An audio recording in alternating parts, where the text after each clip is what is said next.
ada sesuatu yang aneh di negeri ini sebetulnya. Ada sesuatu yang janggal aja.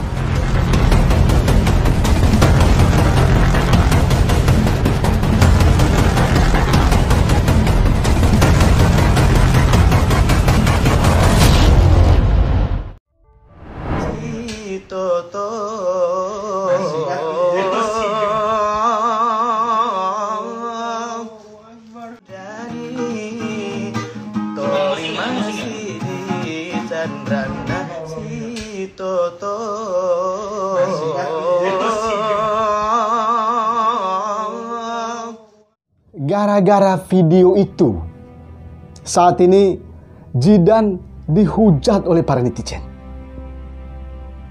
Bahkan para netizen meminta aparat kepolisian untuk menangkap Zidan karena dia dinilai telah mempermainkan bahkan menghina azan itu sendiri. Otak beliau sih tidak dalam kapasitas untuk menganalisa kira-kira yang dimaksud menghina azannya itu ada di mana ya. Karena itu bukan kapasitas otak beliau. Otak beliau bukan ahli agama untuk menilai apakah yang dinyanyikan atau cara atau gaya yang ditampilkan oleh Zidan itu adalah bagian daripada mempermainkan atau menghina azan atau tidak. Tapi setahu otak beliau bahwa yang bisa memberi keputusan bahwa Zidan itu telah menghina, telah mempermainkan azan, itu hanya pengadilan. Itu pun kalau ada keputusan yang berkekuatan hukum tetap, itu baru dia dikatakan salah. Bagaimana mungkin para netizen menghukum yang bersangkutan? Apakah para netizen ini adalah hakim, adalah pengadilan yang bisa memutuskan suatu hal? Disinilah otak beliau merasa ada sesuatu yang aneh di negeri ini sebetulnya. Ada sesuatu yang janggal aja di dalam pikiran para netizen.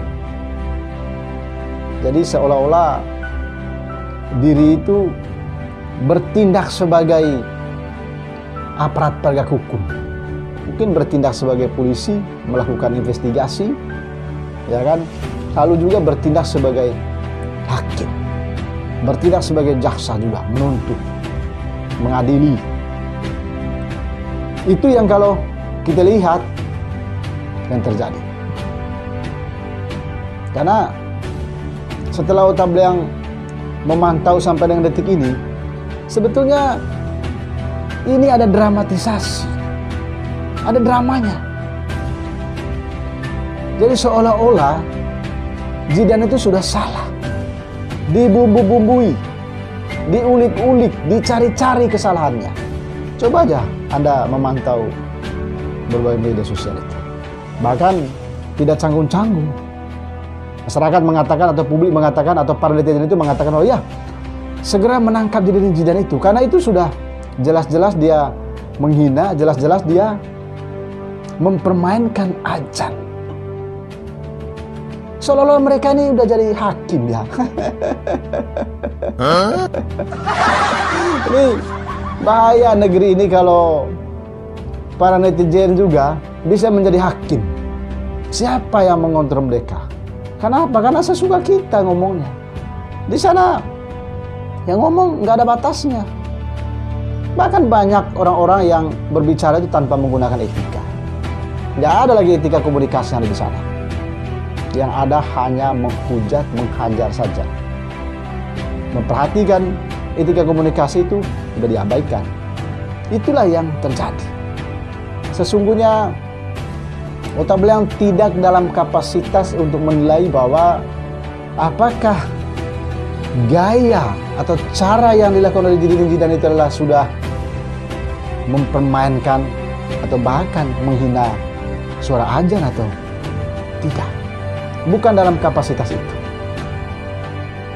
Karena yang berhak menentukan itu, yang berhak mengatakan itu, yang berhak memutuskan itu, yang berhak mengadili itu hanyalah pengadilan. Dan itu melalui suatu prosedur hukum yang ada di negeri ini. Bukanlah kita di jalanan ini. Bukan para netizen. Mari kita saling menghargai di negeri ini. Kalau toh memang dia benar-benar apa yang dia lakukan itu niatnya memang dia mempermainkan suara azan, ya silakan aja dilaporkan ke aparat berwajib, aparat penegak hukum. Itu diproses secara hukum. Tapi jangan kita membuat pengadilan liar. Dan itu tidak memberikan edukasi sama sekali terhadap bangsa ini. Untuk itu kita katakan bahwa kita jangan menghakimi sesama kita tanpa suatu putusan pengadilan. Kita harus ikuti prosedur hukum yang ada. Mari kita saling menghargai sesama kita. Jangan sampai kita menghakimi seseorang tanpa suatu putusan pengadilan. Oke, ini yang ingin Dr. sampaikan kepada sahabat-sahabatku sebangsa dan setanah air. Jangan lupa, bila Anda merasa video ini tertarik, mohon bantuannya untuk meneruskannya, men-share. Dan bagi yang belum subscribe channel ini, mohon bantuan untuk subscribe ya, agar bisa mengikuti setiap perkembangan informasi yang disampaikan oleh Otak Belayang. Oke, sampai jumpa di program Otak Belayang kali berikutnya. Jangan lupa ya, salam kebangsaan ya, salam Pancasila ya, salam Bhinneka Tunggal Ika, dan salam Otak Belayang ya.